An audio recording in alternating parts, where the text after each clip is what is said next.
तमिलनाडु के तूतीकोरिन में Sterlite copper के प्लांट को बंद करने के आदेश जारी हो गए हैं और हम आपको बताएं कि इसको लेकर लगातार जो राजनीति है वो गरमाई हुई। विपक्ष काफ़ी तीखे सवाल सरकार से पूछ रहा है और थोड़ी देर पहले डीएमके नेता स्टालिन ने सचिवालय के सामने धरना दिया, बाद में पुलिस ने उन्हें वहां से हटाया। और जैसा हमने बताया कि जो स्टरलाइट कॉपर प्लांट है उसको बंद करने का आदेश जारी हुआ है और आज सुबह इस प्लांट की बिजली भी काट दी गई। ये कार्रवाई तमिलनाडु प्रदूषण नियंत्रण बोर्ड के आदेश पर हुआ। बोर्ड ने कहा कि 18 मई और 19 मई को अपने अधिकारियों द्वारा किए गए निरीक्षण के दौरान ये पाया गया कि ये इकाई में उत्पादन फिर से शुरू करने की कोशिशें हो रही थीं और 27 मार्च से प्लांट बंद है। तमिलनाडु प्रदूषण नियंत्रण बोर्ड ने ही दरअसल पर्यावरण को पहुंच रहे नुकसान और नियमों के उल्लंघन के मामले में इसे हरी झंडी नहीं दी थी, जिसके चलते 27 मार्च से ये प्लांट बंद था। ये तस्वीरें आप आगजनी और हिंसा की देख रहे हैं, ये कल की तस्वीरें हैं। कल भी हिंसा हुई है जहां पर एक बस को फूंक दिया गया, लोगों का गुस्सा उबल रहा है। और कल शाम को स्थिति को देखते हुए तमिलनाडु में तूतीकोरिन, तिरुनेलवेली और कुछ और इलाकों में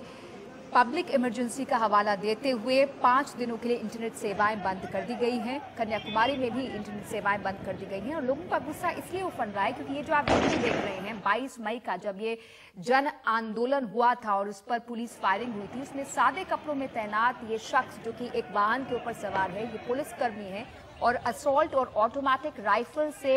आंदोलनकारियों पर फायरिंग करने का आरोप तमिलनाडु पुलिस पर है, जिसे लेकर विपक्ष लगातार हमलावर है और इस तरह के वीडियो वहां सोशल मीडिया पर वायरल हो चुके हैं। सरकार एक तरह से बैकफुट पर है और इस सब को देखते हुए यहां पर एसपी और कलेक्टर का तबादला कर दिया गया है। धारा 144 लगातार लगी हुई है।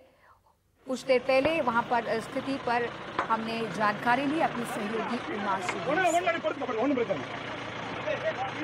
तमिलनाडु पोल्यूशन कंट्रोल बोर्ड के जो ऑर्डर्स आए हैं ये कहते हुए कि क्लोजर ऑफ द प्लांट और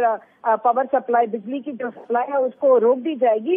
इसका डायरेक्ट कोई असर नहीं पड़ने वाला है क्योंकि पहले से ही कंसेंट टू ऑपरेट जो एक अप्रूवल है उनको जो मिलना था वो मार्च में वो उसको विथड्रॉ कर दिया गया था, जिसकी वजह से ये प्लांट तब से ही ऑपरेशन में नहीं है। अब इंटरनेट के जो सर्विस बंद किए गए हैं 3 जिलों में तूतीकोरिन को जोड़ते हुए,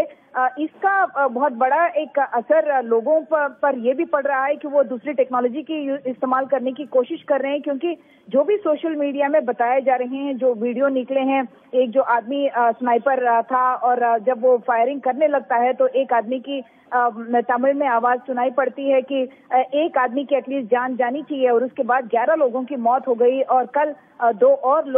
लोगों की मौत की खबर आई है। जैसे आपने बताया कलियप्पन की मौत की खबर, उसका भी एक वीडियो निकला है जिसमें कि वो कलियप्पन नीचे पड़े हुए हैं, तब उनमें अब भी जान है और उनके आसपास पूरे पुलिसकर्मी घेरे हुए हैं और वो कह रहे हैं कि आप अब एक्टिंग करना बंद कीजिए और उठ जाइए, चले जाओ, ऐसा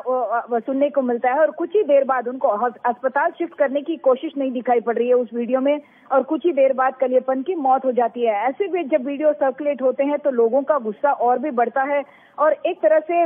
लोग पुलिसकर्मी को अपना दुश्मन मानने लगे हैं और केंद्र ये जो राज्य का जो सरकार है उस पर भी बहुत गुस्सा है लोग। वहाँ के कोई भी मंत्री यहाँ पे तूतीकोरिन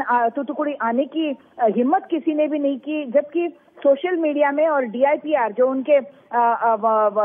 INPR यानी कि इंफॉर्मेशन एंड पब्लिक रिलेशंस जो ऑफिस है, उन्होंने कुछ ऐसी फोटो डाले हैं जिसमें दिखाई दे रहे हैं वो पनीर सेल्वम जो वहाँ यहाँ के डिप्यूटी CM है वो किसी फंक्शन में पार्टिसिपेट कर रहे हैं। ऐसे जब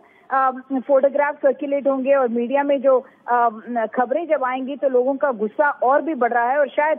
इस वजह से इंटरनेट को बंद करने की एक कार्रवाई की गई। कल शाम को जिले के जो SP हैं और कलेक्टर हैं दोनों को बदल दिया गया और नए SP और नए कलेक्टर आज